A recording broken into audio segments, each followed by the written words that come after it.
Hello everyone, I'm Rajni Ghai. Okay, I just want to explore my knowledge by teaching all the young students who are there who are studying in CBSE school, especially for class 10th, because they find very difficult in this subject, that is SST. Most of them feel very much stereotyped, they get bored up with this.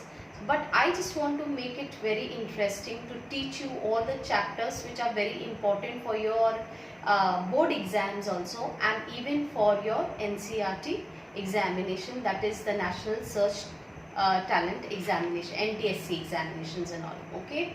Now here today I just want to give my intro that I am teaching since so many years, and with this years of experience I just want to talk about that how you have to learn each topic of SST. It becomes very easy when each topic is being given in detail with the question answers, with 3-mark question, 5-mark question and 1-mark questions and all. So now I will make you understand each topic very clearly, and my YouTube channel will be running around, and those who want to really study all these chapters, they can open this, okay, and learn these chapters and all. Okay, so today we are starting with nationalism in India, children. Okay, now this nationalism in India, you will find that this is one of the most important chapters of your SST syllabus, especially history, and this is the compulsory chapter also which you have to learn. Okay, so now first of all we will start with nationalism in India. Nationalism होता क्या है? एक patriotism होता है। जब हमारे देश में कुछ होता है या फिर कुछ करने की इच्छा होती है तो हम सब इकट्ठे होते हैं, है ना। चाहे वो कोई भी जाति का हो, चाहे वो कोई भी प्रांत का हो, हम सब इकट्ठा होके उस चीज को फाइट बैक करते हैं। That is called as nationalism. Means people from different areas and different regions coming around and bringing out a sense of belonging. Sense of belonging means हम सब एक हैं, and bringing out the patriotism and nationalism. Now this nationalism in India, definitely this is a chapter related to the colonial period. Okay, colonial period का मतलब British period के समय पे जो nationalism provoke हुआ था, ठीक है, among the different masses and all, मतलब different category के लोगों ने कैसे fight back किया Britishers के साथ, उसको बोलते हैं nationalism in India. Okay, now here few topics are there which we are going to cover. Now first, most important is that on first page of your book, okay, or the first page of this chapter, nationalism in India, there you will find that on the second paragraph, see, I am carrying a book. Why? Because you have to also keep the book in front whenever you see this topic. In the second paragraph of it, it means that discovering the unity. Nationalism means, yes, discovering the unity in the process of struggle with the colonization. Means सब लोग एकजुट होकर अलग अलग प्रांतों से अपनी अपनी जगहों से फाइट बैक किया, and that is called as nationalism. Okay, and you will find, because somewhere or the other in their own areas or in their own parts they were being oppressed by the Britishers.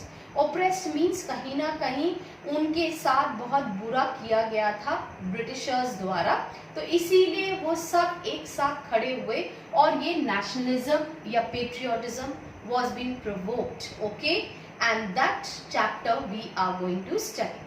Now the first topic which we are going to study, children, it is about the First World War. Okay, First World War and how it created economic and political situations. Now First World War started from 1914 to 1918. Okay, 1914 to 1918. दो हमारी country involve नहीं थी first world war में, लेकिन हम indirectly involve थे first world war में। क्यों? क्योंकि ब्रिटिशर्स हमारे यहाँ रूल कर रहे थे और Britishers they were involve in the first world war. तो जब ब्रिटिशर्स इन्वॉल्व थे उनको बहुत पैसा चाहिए था, ठीक है। क्यों चाहिए था? Because to increase their army expenditures and all, okay, to send the money to the war areas and all.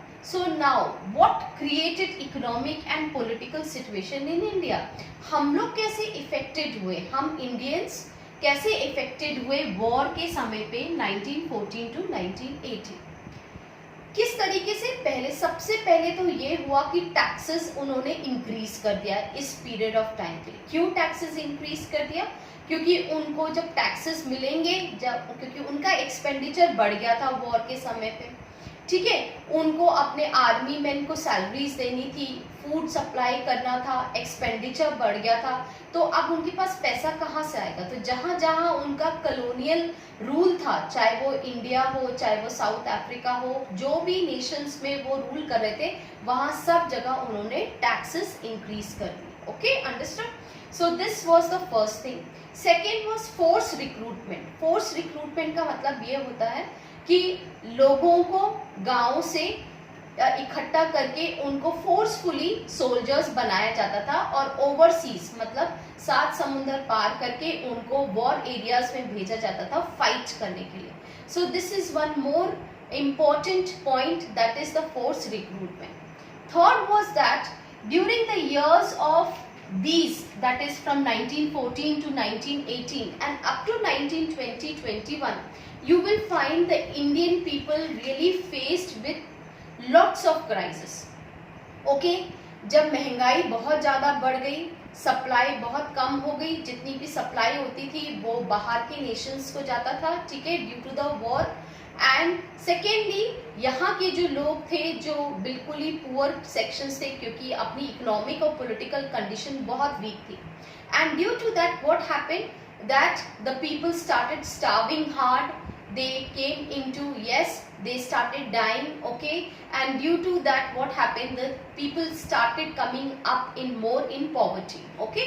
तो लोग और गरीब होते गए क्योंकि उनके पास खाने को नहीं था, रहने को नहीं था, और धीरे धीरे इतनी ज़्यादा भुखमरी हो गई कि लोग बहुत लार्ज स्केल में मरने लगे। तो within us by 1921 and 20 you will find, which is written in your book. Now just see, open the book, okay, which it is written here on this paragraph. We are talking about the first topic, the First World War, Khilafat and Non-Cooperation Movement. This is the second paragraph, in which you will find by the year 1921 12 to 13 million people were being killed, okay। इतने लोग मारे गए थे due to epidemics, due to drought, due to starvation। लोगों के पास खाने को नहीं था, रहने को नहीं था, काम नहीं था, रोजगार नहीं था। Due to this it created lot of deaths, okay. So ये जो सेकेंड पैराग्राफ है ये बहुत इंपॉर्टेंट है, and this is going to carry a board question of 3 marks, okay. So first topic, second paragraph, you will write one question that the first world war, how the first world war created a new economic and political situations in India, okay, how the first world war created a new economic and political situations in India, okay, is it clear? Okay, so I hope you have understood this. Force recruitment also we had done, the meaning what it is force recruitment, children, a process by which the colonial state officials used to force the Indian villagers to become soldiers, okay।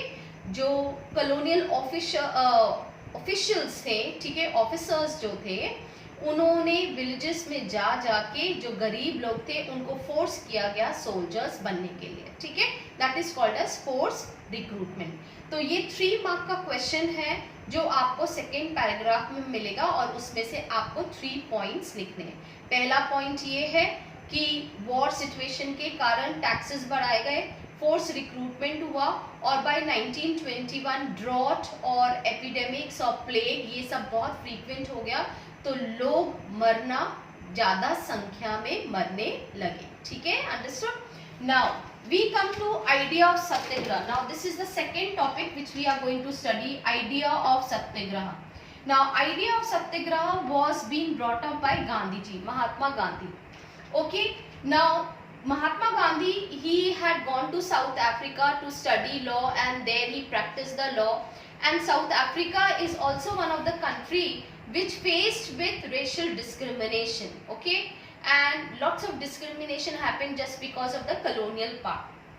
वहाँ पे भी south Africa में भी Britishers rule कर रहे थे, whites rule कर रहे थे, और उन्होंने ये जो रेशियल सेग्रीगेशन है और अपार्थाइड सिस्टम का मतलब कलर के बेसिस में सेग्रीगेशन करना, ये उन्होंने वहाँ पे ऑलरेडी देख चुके थे जब तक वो 1915 तक वो साउथ अफ्रीका में थे। जब वो रिटर्न हुए 1915 में साउथ अफ्रीका से इंडिया आए तो उन्होंने देखा कि यहाँ पे भी सेम ऐसा ही सेग्रीगेशन है, रेशियल सेग्रीगेशन है, और इंडियंस को मौका नहीं दिया जाता था, इंडियंस को इंफीरियर माना जाता था।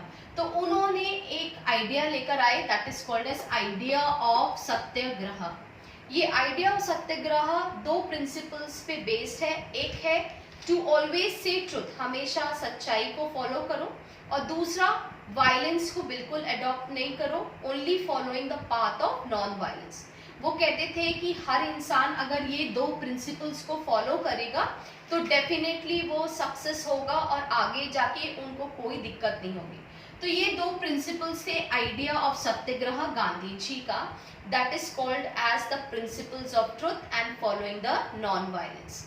Now you will when you will take out 1.1 topic, the idea of satyagraha, there you will write that who launched the idea of satyagraha, who launched the idea of satyagraha, and what were its principle. This is also carrying 3 marks, और returned in 1915 from South Africa, उसको underline कर लो क्योंकि ये 1 mark contain कर सकता है। ठीक है, अंडरस्टूड। फिर से मैं बता रही हूँ, आइडिया ऑफ सत्याग्रह जो है वो गांधी जी ने लॉन्च किया था जब वो साउथ अफ्रीका से इंडिया वापस आए 1915 में। 1915 जो ईयर है वो बहुत इंपॉर्टेंट है क्योंकि ये एनटीएससी क्वेश्चन में आ सकता है। ठीक है, और जब वो इधर पर आए तो उन्होंने अपने इंडियंस को बोला कि जितना ज़्यादा आप आइडिया ऑफ सत्याग्रह फॉलो करोगे उतना आपको मन में शांति मिलेगी एंड वायलेंस से आप दूर रहोगे। उनके 2 प्रिंसिपल्स थे, एक था always to speak truth and second one to follow the non violence. इसी के चलते हुए गांधी जी फिर धीरे धीरे सत्याग्रही मूवमेंट्स लॉन्च किया था। ठीक है, अब अपन नेक्स्ट जो टॉपिक करेंगे सत्याग्रही मूवमेंट्स।